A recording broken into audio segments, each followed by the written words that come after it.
rocks were in their hands.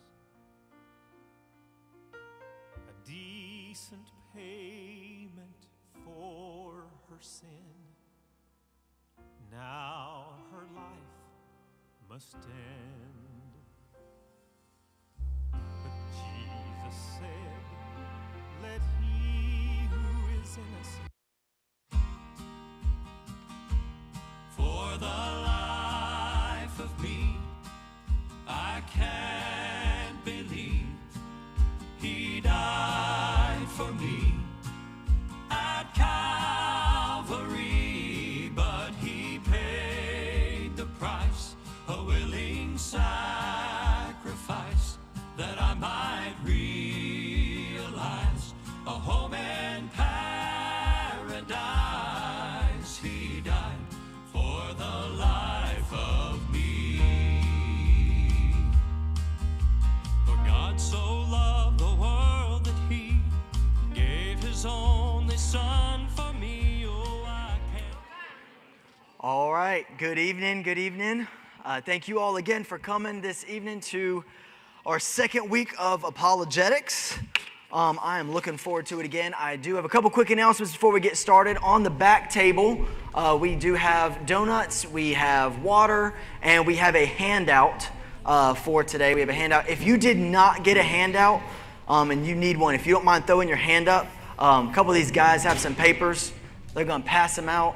If you just throw your hand up till you get one, make sure everybody has one of these papers for today. It'll help guide us through this conversation.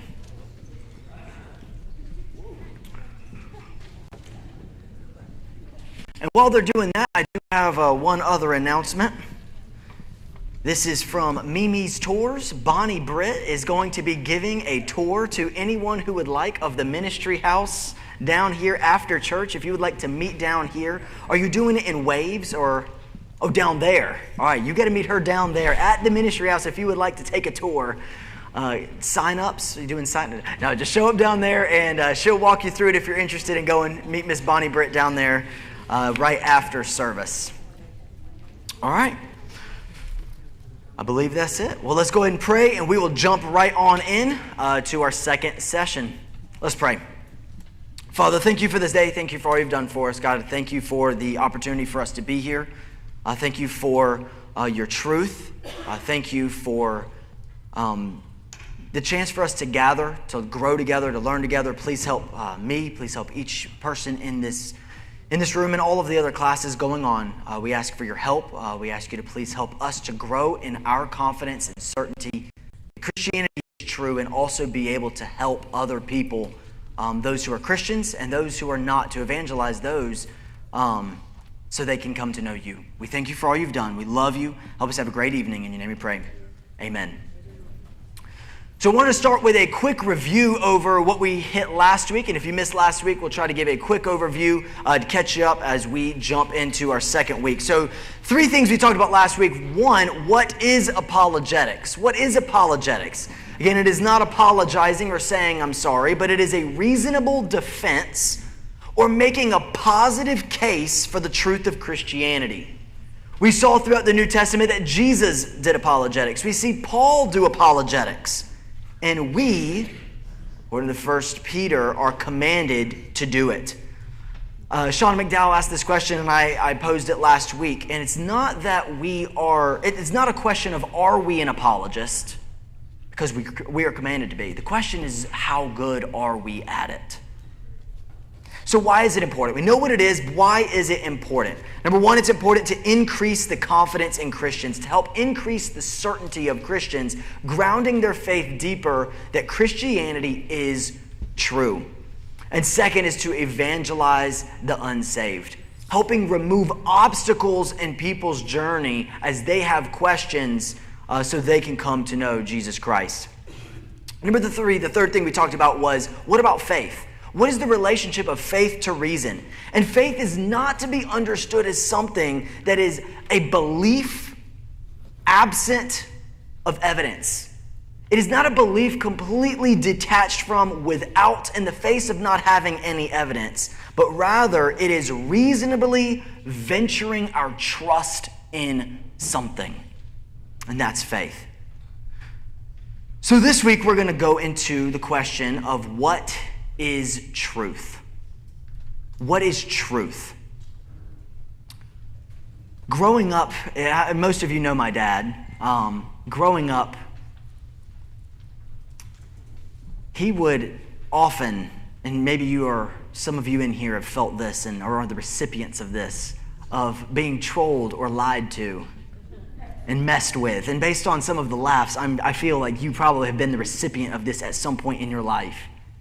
Well, this was a way of life in my house. Now, I will preface, lying in the sense of something legitimately important was an absolute no. That was one of the you do not do this or your punishment significantly increases. So that was a definite no. But when it comes to joking and messing around, you can lie as much as you possibly can and as much as you want to get the other person. So that was my training. I took that into life with me and began dating Abby, who did not have that same training. One day in the office, because we worked together, and she was my boss, is my boss, and she let me borrow her stapler, and she's like, hey, I use this all the time. She had several different rolls there. She's like, just make sure you just get it back, you're fine. I was like, yeah, you got it. Totally forgot to put it back. The next day, she's like, hey, has anybody seen my stapler? Look on my desk, there's her stapler. All I had to do, yeah, right here, I got you. Sorry, I forgot to put it back. Over. No. Got to mess with her. Got to gaslight her completely, which is horrible. This is what I did. So I was like, what? What are you talking about? I was like, yeah, I used it yesterday, but I put it back. While it's literally sitting on my desk, I'm like, I'm a mess with her. And I got my friends in on it too in the office. We have her looking all over the room for this stapler. And they helped navigate her so I could slip back to her desk and put it in her drawer. I'm a terrible person, I know. She is a saint. So I get back and I make my way back over to her drawer. I'm like, Abby, it's right here. You've been wandering all over when the stapler is right here the whole time. And then she's like, all right, now I know you're messing with me, so you put it there. You got to double down at this point. What? No, never. What do you mean? And she did this 2 or 3 times, and of course I stuck to my guns and would eventually tell her, probably in like 10 minutes. But she asked the question, do you promise? Again. Yeah, I just heard the, oh no, yeah. You have to understand my training. You stick to your guns. So I was like, yeah, of course.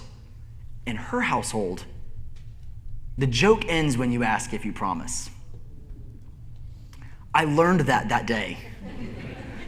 Since that day, the joke ends at you if you ask if you promise. So now I have begun to use that. It doesn't work with my family, but anytime I'm with her family, it works great. Truth matters, right? We want to know the truth. Truth absolutely matters. So what is it? Well, when viewing truth, there are several theories of truth and its function. There's pragmatic, empiricist, rationalist, coherence theories of truth. What we're going to look to and what we adhere to is a correspondence theory of truth. Let me explain what that is. It's a proposition, or what I say, what I think, what I write, a proposition that I make. It corresponds to, it fits with reality.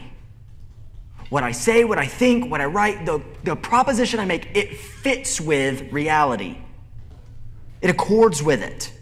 A proposition is true if it accurately aligns with, maps onto, or corresponds to the actual state of affairs in reality. Or a proposition is true if it fits, aligns with, or corresponds to a reality of an actual state of affairs or reality. Peter Kreeft writes, Aristotle, the master of common sense and philosophy, defined what ordinary people mean by truth as saying of what is that it is, and of what is not, that it is not. Truth means the correspondence of what you know or say to what is. Truth just means telling it like it is. It is not raining at the church right now. I make a proposition, it corresponds to reality. The donut holes in the back are from Krispy Kreme. That is a statement that does not correspond to reality. The shirt I'm wearing is the color blue. That proposition corresponds with reality. A statement is not true because it's useful, because it sounds good, because it's objective if it's real or true, independent of anyone's opinion about it. It's real or true independent of anyone's opinion about it. No one's opinion alters or affects objective truth. It is true regardless of the opinion. Water is H2O is an objective fact. My opinion on whether or not water is H2O does not affect the truth that water is H2O. It's an objective claim. It is objectively true. This is a truth based on the object, outside of the individual, irrespective of his or her feelings. Frank Turek and Norman Geisler in their I Don't Have Enough Faith to Be an Atheist book give a couple examples to help really nail down this concept. Here's a few truths about truth, is the way he puts it. Truth is discovered, not invented. Truth is discovered, not invented. In other words, I'll often ask my class this. Is it true that Isaac Newton invented gravity? No, he didn't invent it. He discovered it. It was true long before he discovered it, because the truth is independent of his knowledge. In other words, it doesn't require him to know it for it to be true. It's true all on its own. Another way to understand truth, or another truth about truth, truth is unchanging even though our beliefs about truth change. If I'm ignorant to the truth, if I believe something contrary to the truth, it doesn't change it. I had a student that visited a few months ago, a very, very bright kid. He comes once a year, he's in town, very sharp kid. And he came up to me and he asked me a question that really took me back. He's a sharp kid, just didn't expect this from him. He's in 8th grade, and he asked me the question. He said, Mr. Cam, I've got a question for you. I've really been struggling with this. Is the earth flat? And part of me, that's sad that he... But there are people who believe the earth is flat.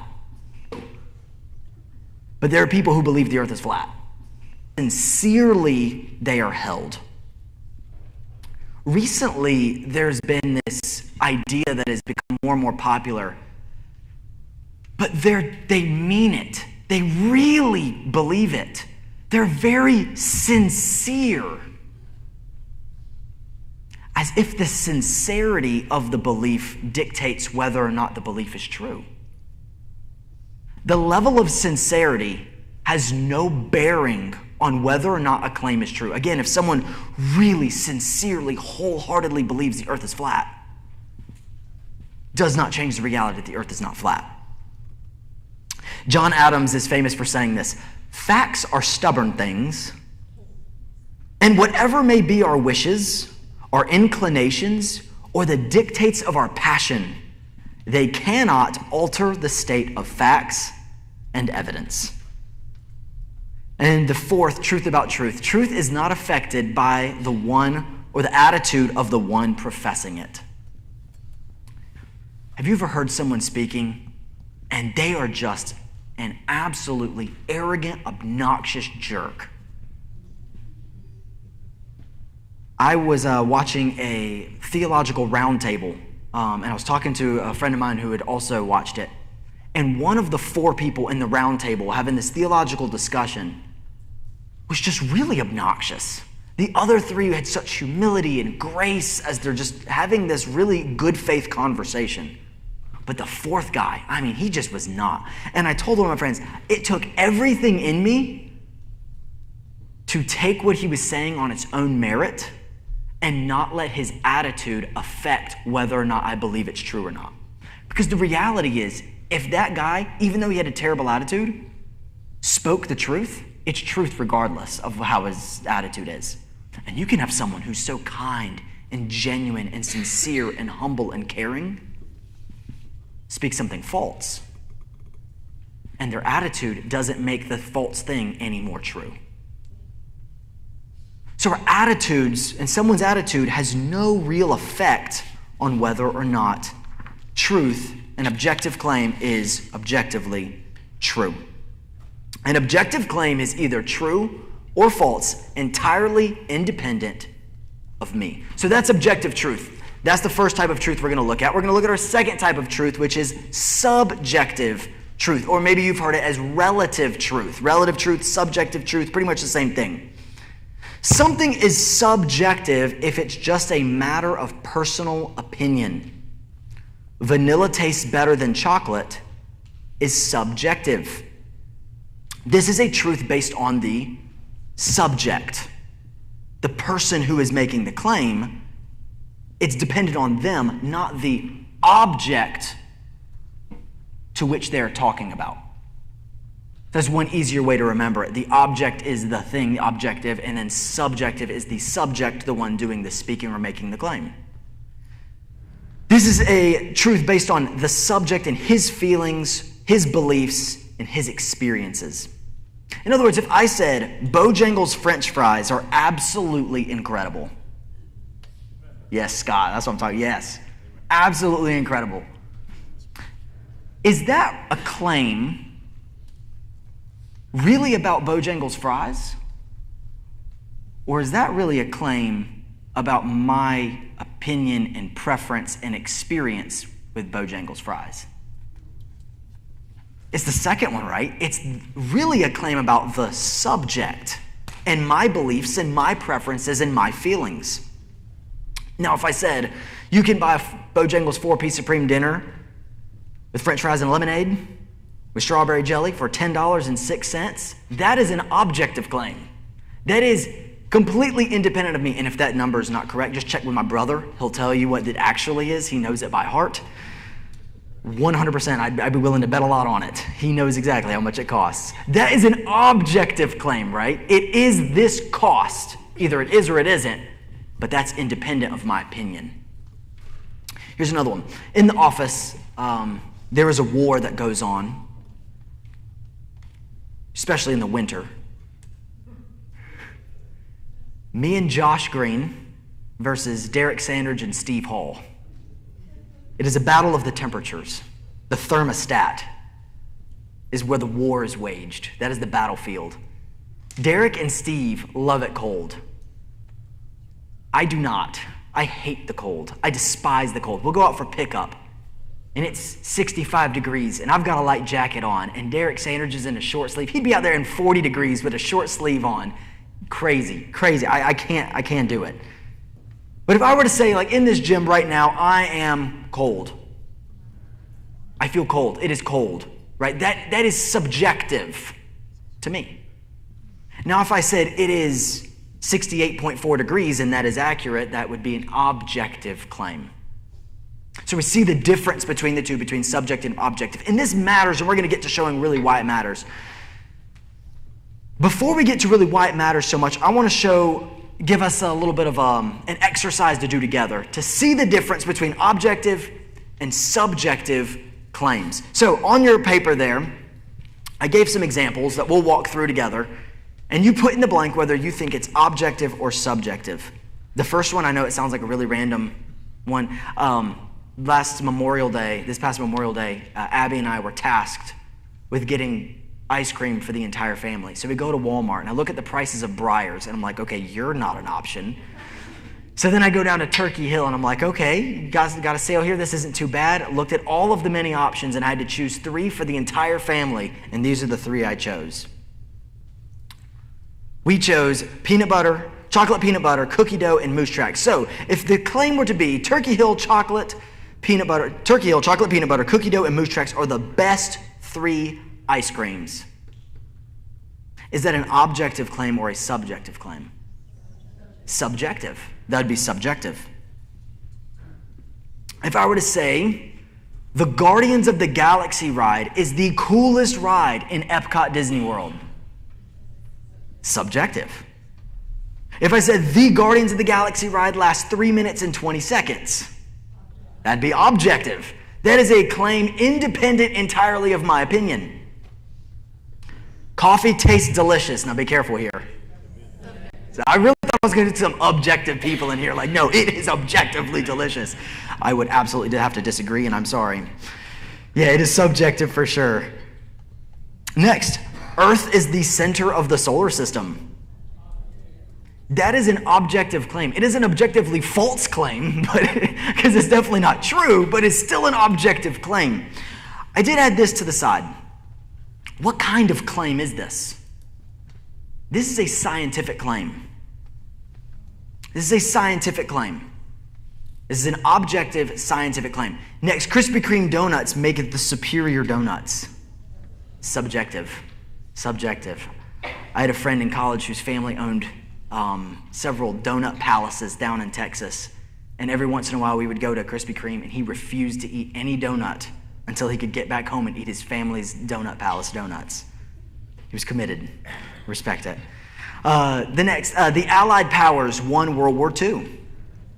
Objective. What kind of claim is this? That's a historical claim. That is a historical claim. Next, Cam can run a 4.4.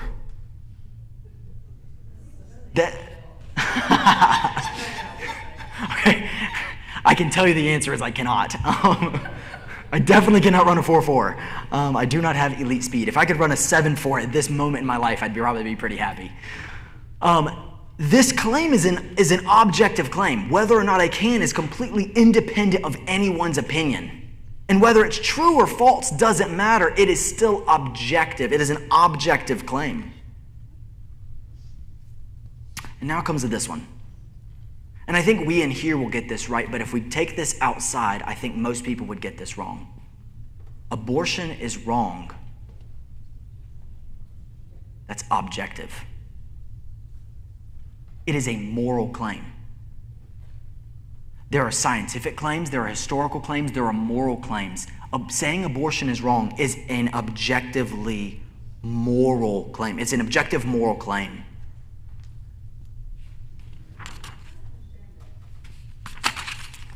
Objective morality. Mm-hmm.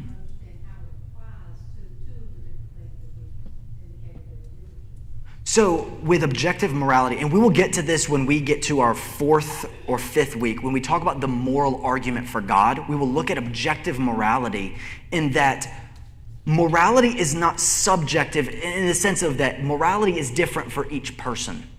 In other words, murdering someone for me is wrong, but it may be totally fine for you. That is saying that morality is subjective. I'll go through a couple more examples.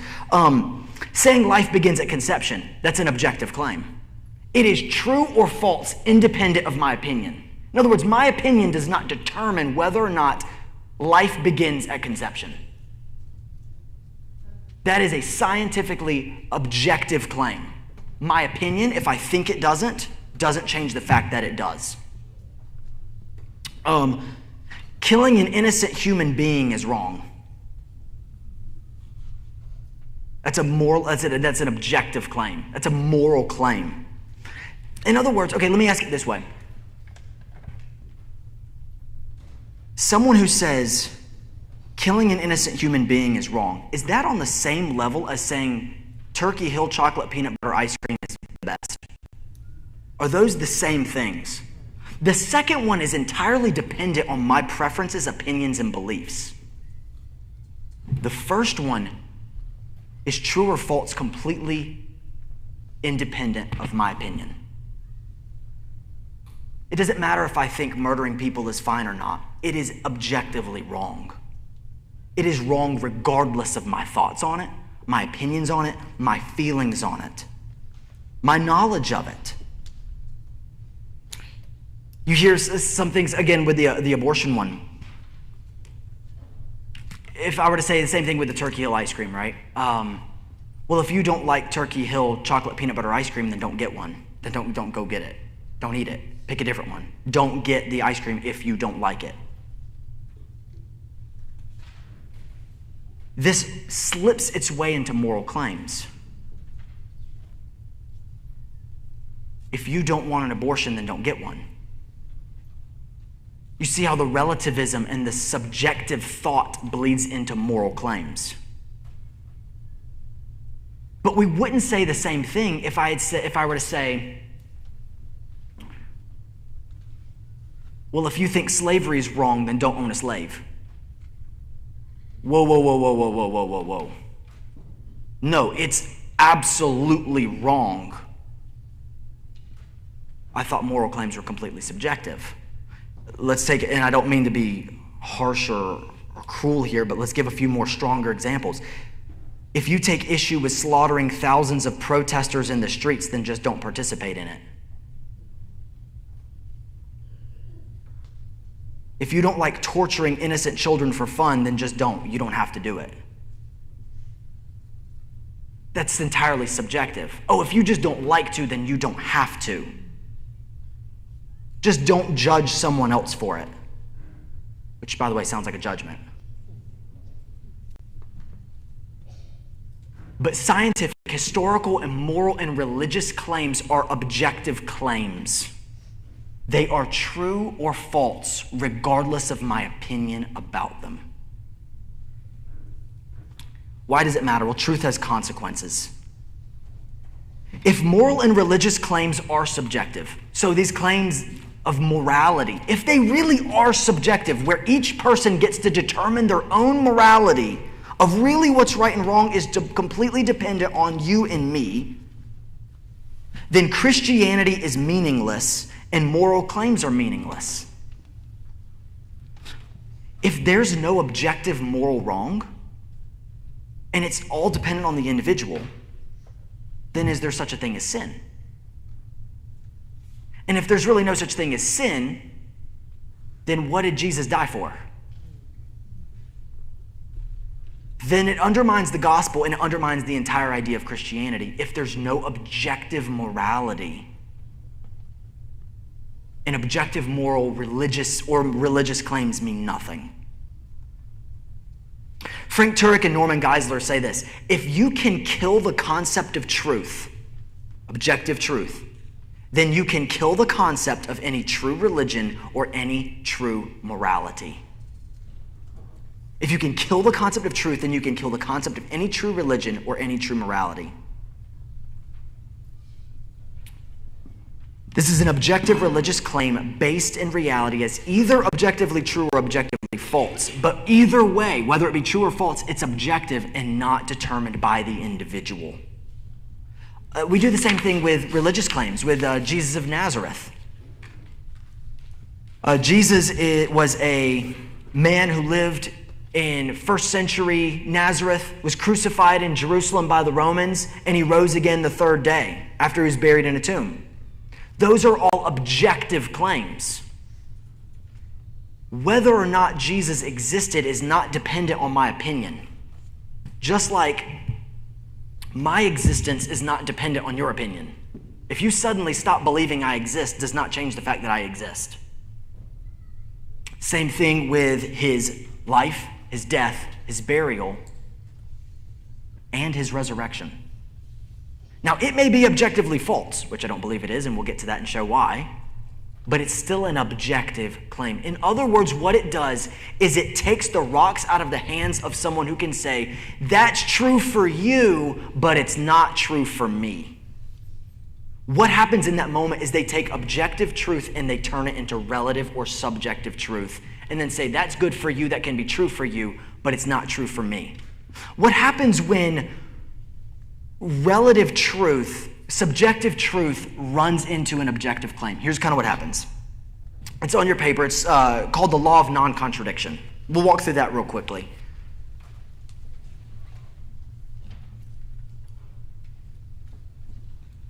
When someone tries to make an objective, what happens when someone tries to make an objective claim a subjective claim? It runs into the law of non-contradiction. Two contradictory claims cannot both be true at the same time in the same meaning.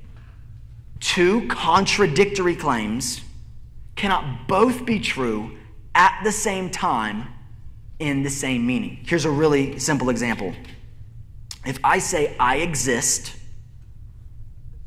and I were to say I do not exist, these two claims are completely contradictory to each other. Can they both be true at the same time if I mean the same thing? I cannot both exist and not exist at the same time in the same way. Now, if you were to say, well, you exist now, but you didn't 28 years ago. True, but not at the same time. Well, I mean exist in the sense of like you're really mentally engaged with me, then you don't mean it the same way. But if I mean it the same way, at the same time, two contradictory claims can't be simultaneously true. So when someone says, well, Jesus rising from the dead may be true for you, but it's not true for me. So Jesus rose from the dead. Jesus did not rise from the dead. Both are true at the same time? Two contradictory claims cannot be simultaneously true if meant in the same way at the same time. So when someone wants to take an objective claim and make it subjective, it runs into this thing called the law of non-contradiction, which is one of the principal laws of logic by which we function every single day in the way we can know reality.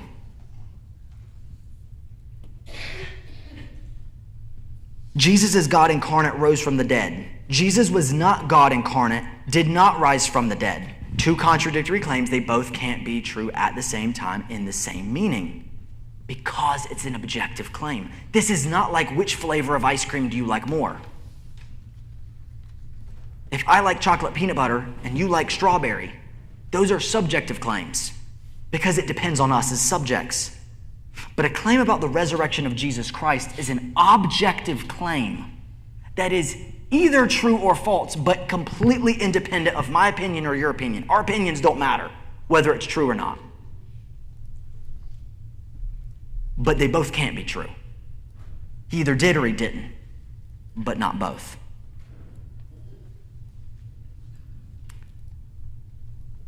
This also combats the idea that all religions are equally true.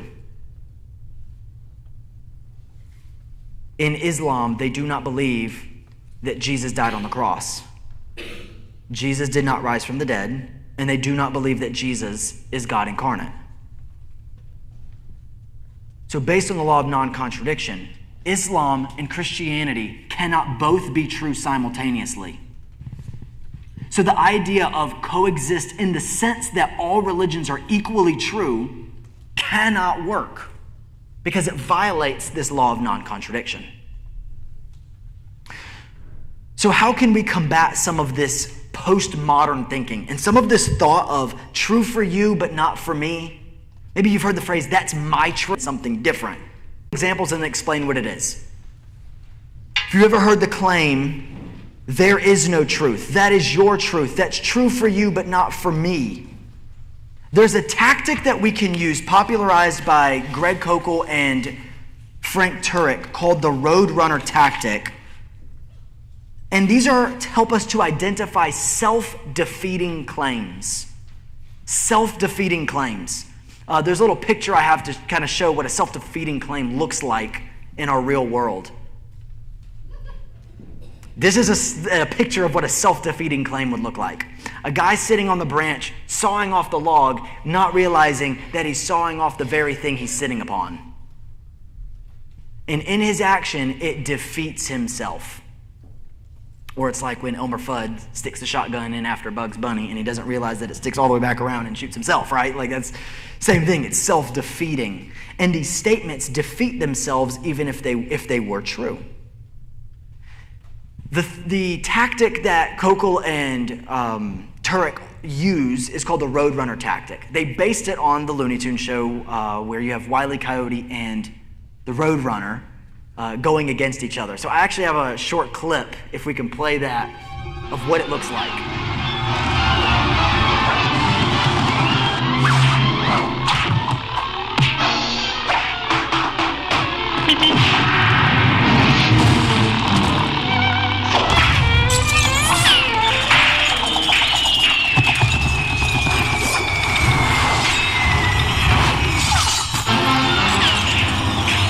this Roadrunner tactic is based on the idea that when we always used to watch the cartoon, right, Wile E. Coyote runs off the cliff and he hovers in that air for a minute and he realizes he has no ground to stand on.